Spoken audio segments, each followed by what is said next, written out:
కొన్ని వేరే రాష్ట్రాల నుంచి ఆదాయాలు వ్యయాలను బట్టి పెంచుతుంది కాబట్టి ఒకవేళ కేంద్ర ప్రభుత్వం లేట్ అయినా ఎలా అయితే ఈ గురుకులాలు ఈ హాస్టళ్లలో పెంచారో ఈ మిడ్ డే స్కూళ్ళకు కూడా మిడ్ డే మీల్స్ కూడా అధ్యక్ష ఒక 50% డైట్ ఛార్జీలు పెంచాలని మీ ద్వారా కోరుతున్నాను అధ్యక్ష. వేలాది కోట్ల బడ్జెటు, 1,25,000 కోట్ల అప్పు, మధ్యతరగతి పేద పిల్లలుండే మధ్యాహ్నంలో ఇంకొక 40% పెంచితే కడుపు నిండా తింటారు అధ్యక్ష. గురుకుల హాస్టల్లో 26 రూపాయలు అవుతున్నారు అధ్యక్ష ఒక పూటకు.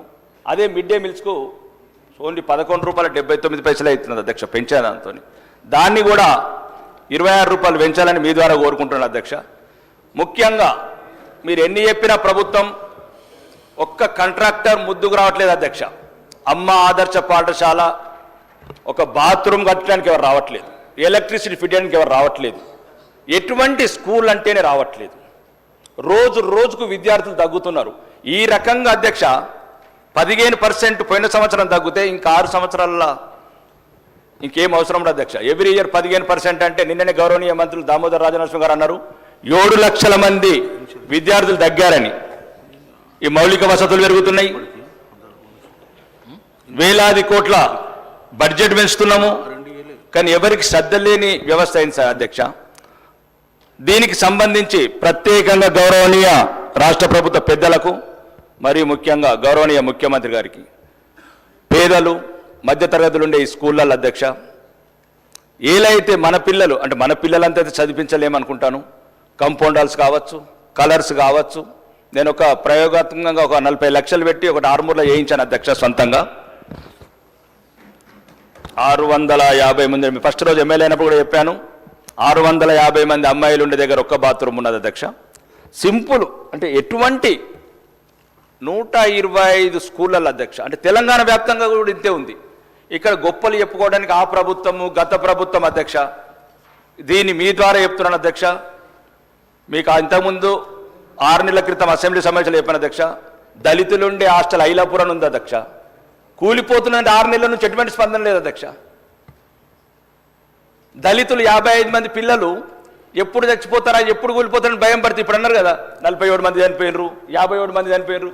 చనిపోయినాక పరిహారం ఎందుకు అధ్యక్ష? ఇది ఎక్కడ ప్రభుత్వాలు? అంటే చనిపోయిన తర్వాత ఎక్స్గ్రేషియా ఇస్తారా? 6 నెలల క్రితం నేను అడిగాను అధ్యక్ష, మీ ద్వారానే అడిగాను. నేను మిమ్మల్ని అడుగుతాను అధ్యక్ష. మీరంటే గౌరవం అధ్యక్ష. మీ ద్వారానే వాళ్ళ ఈ సందేశం. నా 4th సిటీ 5th సిటీ పొద్దుగాల పేపర్లో చూస్తే 330 బిడ్డ రోడ్డు. చదువు లేదు, విద్య లేదు, ఉపాధి లేదు. ఏం అధ్యక్ష? అసలు కుట్వాన్పూర్ అనే గ్రామం ఉంది అధ్యక్ష. ఒక ప్రైమరీ హెల్త్ సెంటర్లో పశువులు కూడా పోలేవు. నేను మళ్ళీ ఒకటే చెప్తున్నానండి, తెలంగాణ ఇంతకుముందు చెప్తున్నా దయచేసి నేను ఎవ్వరిని విమర్శిస్తలేను. మీరు నన్ను ఒకటే మాట, నన్ను శాసనసభ్యుడిగా గౌరవించి మాట్లాడిస్తే మాట్లాడతాను. మీరు మళ్ళీ మధ్యన రన్నింగ్ కాంట్రవర్సీ చేయకండి.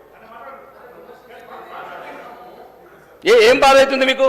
పేదో 65% బిల్డింగ్లు ఇంకా 50 ఏళ్ళుండే సెక్రటరీని కూలగొట్టుకున్నారు. ఎవరు వాళ్ళు వీళ్ళు కాదు అధ్యక్ష. ఏం కావాలి అధ్యక్ష? ముందు తిండి కావాలా? ఆడంబరాలు ఎందుకు అధ్యక్ష? ఒకటి 4th city 5th city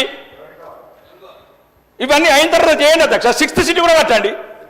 road అవసరమైతే ఆకాశంకి వేయండి. ఇదేమో అధ్యక్ష? టీచర్స్ 10,000 మంది టీచర్స్ రిక్రూట్ చేశారు అధ్యక్ష.